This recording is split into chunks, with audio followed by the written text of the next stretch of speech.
Hi, welcome to my totally legit K-pop news show. My name is Angelina and I'm your host for today, / K-pop journalist, / very humble K-pop PhD holder, and I just got my degree in the mail a few days ago. Wanna see it? I finally got my play button after being denied time and time again. Yes, today is K-pop News Sunday, where we basically spend some time together and talk about all of the K-pop news from throughout the week, maybe talk some shit, maybe learn a thing or two, who knows. And today we're going to talk about Chungha testing positive for the virus and what this might mean for K-pop moving forward, an Aespa Fancam gaining a lot of attention because of what a staff member can be heard saying in the background, NCT's Jungwoo being caught smoking, the really interesting Twitter rumor that Dispatch will be revealing 7 new couples, as well as everything wrong with Mama, from idols waiting in parking lots to idols breathing in dust to even cutting Jin out of a picture. So if you're interested in these subjects, or maybe just 1 or 2 of these subjects, I've separated this video into super fancy segments so you can skip around, do what you will with that. Will it mess with my watch time? Absolutely. Which is why you can make it up to me by subscribing to this channel and clicking that bell to be notified, because my next goal is 500,000 subscribers. I feel like I will die before then, but you know, live big. By the way, I just have to say, you can also join my channel members by clicking the join button next to the subscribe button. You can get a cute Kevin emoji next to your name. You can see videos earlier or even member exclusive videos depending on which level you're on. You can also like, comment, and share this video with friends you don't have. And it's okay because I've been really told that Kevin doesn't count as a friend. So as we all know, Mama, the Mnet Asian Music Awards was held last week, and I made an entire video about my thoughts on the performances, so you can definitely check that out after you're done with this video. But I digress. Let us first talk about Mama being dusty as hell. Now, I didn't really understand this at first. I thought, like, why didn't they just, fucking clean it? But it seems that Dispatch did a little bit of investigation into this, so let's look into what they saw. So they brought this issue to light by having visited the sites in question and even talking to a few idols. They basically say that Mnet put idols in a position where they were performing, rehearsing, and waiting in buildings and outside of buildings that were full of dust to the point that it would cause sore throats and turn white masks black. So it seems Mama was held at CJENM Contents World, and it seems that there are apparently 10 buildings under construction with 2 that have finalized construction. And not that anyone cares, but it seems that they plan on finishing construction in 2023. 1 year actually after 22's debut. And according to Dispatch, everything surrounding these finalized buildings were still very much under construction. They've even released pictures of warning signs such as caution fire hazard or warning drop hazards, and consequently all of the dust from the surrounding construction made it very difficult for idols who are performing. As we all know by now, Mama was definitely not the most organized, especially since they used parking lots as waiting rooms, so idols literally outside waiting in their cars. And Dispatch even going on to say that the parking lots themselves were actual dust fields. And it was said that idols couldn't even roll down their windows because every time a car moved, dust would inevitably come in. Some idols even complaining to the Dispatch reporters. One idol saying, "It was difficult to breathe because dust kept blowing around. My throat was especially sore."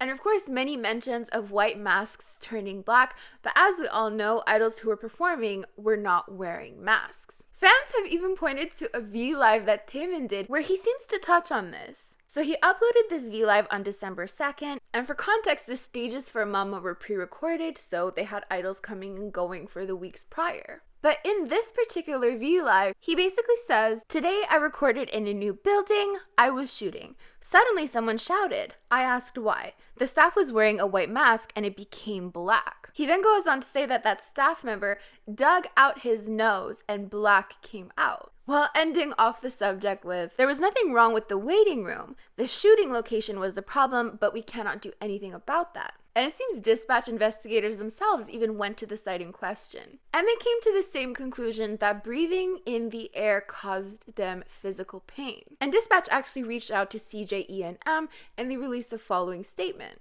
"At the time of the recordings, the air conditioning system was fully activated. We also had spray trucks being used to try to reduce dust." Mama was also under a lot of fire after fans saw the difference in pictures between fan sites who were taking pictures of idols and actors who were posting pictures themselves of them in waiting rooms with food. And so fans were quick to accuse Mnet of treating actors better than idols in their own music award show. As we can see, a lot of idols did indeed have to wait outside in the parking lot. Seems a little fishy-like, but I digress. Mnet actually released a statement in light of their discrimination accusations, and they basically said, "We had to separate the space by accepting less than 100 people according to quarantine rules, and it was possible because the headcount of the actor's staff was smaller than the singers. We asked the singers to wait in their cars, but it was inevitable that it would cause inconvenience, but we did not intentionally discriminate."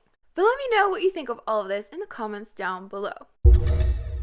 But wait, oh no, we are not done with Mama's shenanigans. And actually, this is a good transition into the BTS segment of this video. Mama has also come under fire for excluding Jin from a picture of BTS in their nomination picture. So here is a picture of all of them together, and then here is another version where Jin is just nowhere to be seen. So it seems like a bad Photoshop job where they excluded a member, they forgot a member. As we all know, excluding one member from the group is definitely a huge no-no. Of course, fans were very disappointed that he was excluded from this picture, especially since they had to seemingly edit the picture to fit this longer frame. And so we saw BTS is 7 trending on Twitter, with people demanding that Mama apologize for this error. And on that note of BTS is 7 trending, we also have another story that ties perfectly into this one. So BTS were featured in Time magazine. Now I've definitely heard that some people are really upset about the styling for this photo shoot, that the clothing is too big or just doesn't fit them or just was not altered correctly. But not my circus. It seems that BTS is 7 is trending again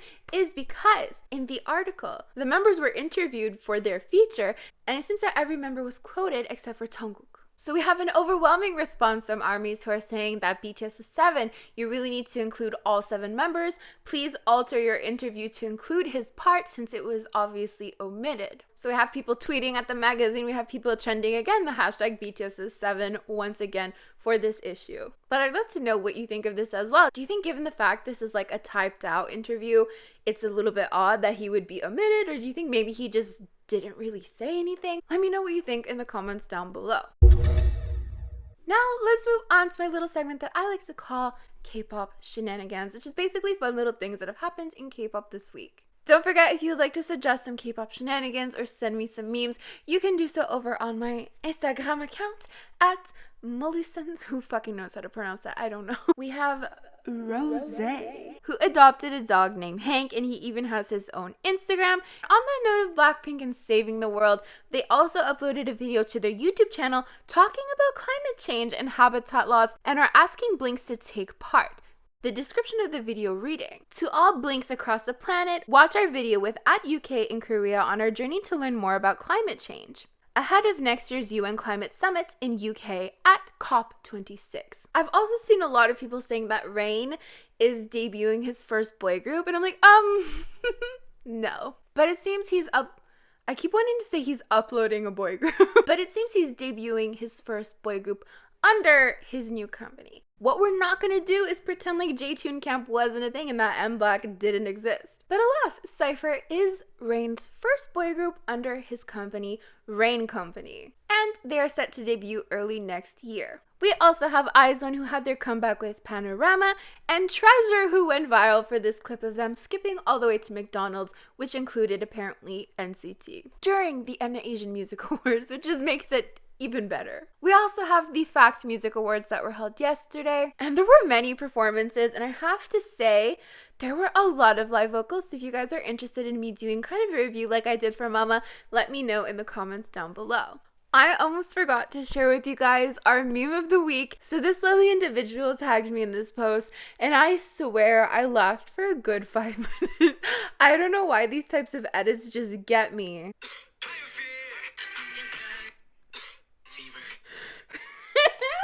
Fever. Back to the subject of Time magazine, they have released the top 10 K-pop songs of the year, which include ATEEZ's Answer, 17 Home Run, Pentagon's Daisy, Blackpink Lovesick Girls, Everglow's Ladi Dadi, among others. And lastly, we have Yeti from Red Velvet, who has her own show called Yeti's Room. And Dada from 21 was a featured guest in a 2-part episode, which can be seen on YouTube.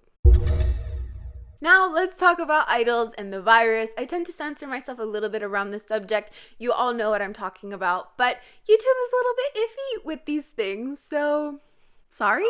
So we had Chungha in the news a few days ago for having tested positive and her company releasing the following statement. Chungha recently found out she had come into close contact with a confirmed case and voluntarily got tested, which turned out to be positive on the morning of December 7th.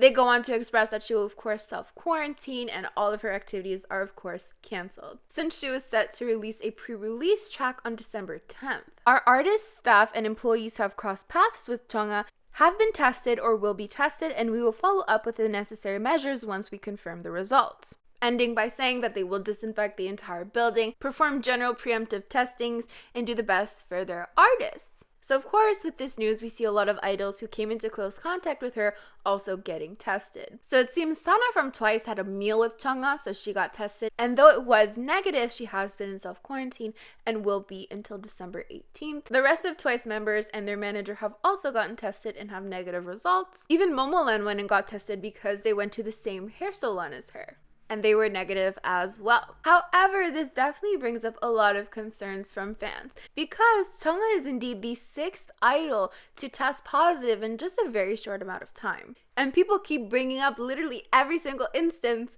of idols gathering together and not social distancing, idols continuing on with promotions, which for context, South Korea handled everything quite differently in the past. For example, they went quite strong with contact tracing and they were praised for how well that was going. However, quite recently, we've been seeing that they have been dealing with a third wave, and so fans can't help but wonder if idols are too lax with their social distancing or lack of social distancing, at shows or events. But from fans' perspective, it's definitely very concerning, and it brings up the same question that we had in the last video. Should idols stop promotions altogether, at least for a little while? So let me know what you think of all of this in the comments down below. Next up, we had SBS, who was under fire for allegedly insulting Aespa. So Ningning from Aespa had a fan cam that was uploaded to SBS's YouTube channel, and in the background, you can apparently hear someone say, "It's uncoordinated." Now, there are definitely quite a few translations going around. They're out of sync or they're uncoordinated. There's definitely many variations of that type of comment, which a lot of people thought was directed towards Aespa, like the staff member was criticizing Aespa for being uncoordinated. So if you watch the video, around 10 seconds in, you hear like the faintest little voice saying something. And for me, I really couldn't make out anything. But when people caught wind of this, it became a really big thing. Like, oh my God, SBS is insulting Aespa, and it was caught on video. But there's also a lot of people saying, maybe the staff was talking about something completely different. Maybe something else was uncoordinated. Maybe the staff themselves were uncoordinated. Because at the end of the day, it wouldn't really make the most sense if the staff at SBF are dictating how coordinated a group is or how in sync they are. Whatever the case may be, it seems a little bit unrelated in my opinion. And SBS themselves have actually confirmed this in the following statement. We have confirmed that in the process of filming the fan cam, a conversation unrelated to Aespa's stage was recorded and included in the final fan cam. The staff that manages YouTube video uploads was not able to catch this detail before posting it. We apologize to those that may have taken offense to this matter. We will take more care with future uploads. Which to me honestly makes a lot of sense. Like, I've seen a lot of uncoordinated fan cams. Then you watch the final version on the music stage and it fits together perfectly well. Or seemingly so. And that's because it's really not uncommon for music shows to do more than one recording. So you record once and then you record again and then maybe you record again, and you might have a mix of all those recordings together to make the final stage. Which is why sometimes you'll see an idol wearing earrings and then in the next frame they're not wearing earrings, or maybe they're in a certain position and then they're in a slightly different position that doesn't make sense with the last frame. But on an unrelated note, how many of you would love to get paid to take fan cams? I just feel like that would be like a pretty easygoing job, except for the backlash from this, but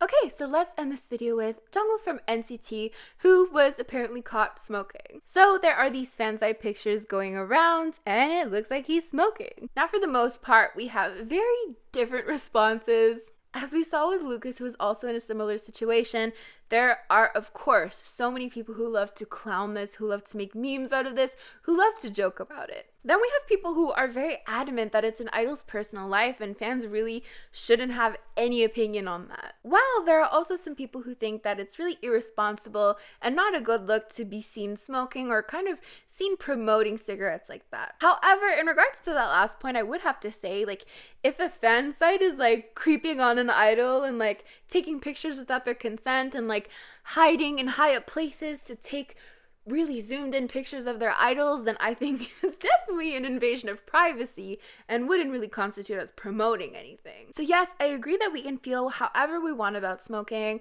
but also I feel like another important conversation to be had is the lack of privacy that idols have. So I'd love to know what you think of this situation as well in the comments below. But I lied, that is not it. Let's actually end off with a little segment that I like to call Whack-Ass Things I Found on Stan Twitter. So if you didn't know, it's kind of Dispatch's tradition to reveal celebrity couples in the new year, usually every January 1st. And people either love it or hate it. However, there is a rumor going around that Dispatch will not only be revealing one couple this year, but 7 couples. Now, this is of course just a rumor and there is absolutely no confirmation of this. I believe this started from some random tweets. And actually, some people are clarifying that Dispatch meant they would reveal a 7-month-long relationship rather than 7 couples, but this rumor has been going around a lot, so I thought we could talk about it. So on one hand, we have people who are in general disgusted with the practice that Dispatch does of revealing idol couples every new year, basically saying there's a reason idols date privately and it should be up to the idols themselves to reveal that information. The following tweet reading: "There's nothing exciting about Dispatch exposing couples. It's an invasion of privacy and idols deserve privacy." While on the other hand, there are people who are excited to find out who it is every year and even predicting who it might be. And with this rumor of 7 couples being revealed, it brings up an interesting dynamic because some people are saying if 7 couples are revealed at once, then people kind of wouldn't really have a choice but to accept that idols are humans that date, and it could actually be beneficial. So with this going around, I would love to know, what side are you on? Do you think it's an invasive push to normalize idols who date? Do you think it's wrong? Let me know in the comments down below. So yeah, that is basically it for this video. Thank you so much. If you made it to this point, comment, "I'm going to steal Kevin." And if you skipped around and happened to make it here, then don't cheat. Don't forget, you can also join my channel memberships by clicking the link in the pinned comment or even the join button next to the subscribe button. You can get a cute Kevin emoji next to your name for level 1. You can see videos earlier for level 2 and a Kevin emoji next to your name. And for level 3, you get all of that with the sneak peeks from level 2 and even member exclusive videos. Last week I uploaded my honest thoughts on Aespa performances, and this week I think I'm going to react to IZ*ONE's Panorama and their first stage for the song. So yeah, get to joining! These are the lovely individuals who help support my channel on a monthly basis. Thank you so much for your support. It means the world to me. As for me, I'm gonna get going. Hold my play button. I'm gonna get going, so I'll see you guys next time. Bye!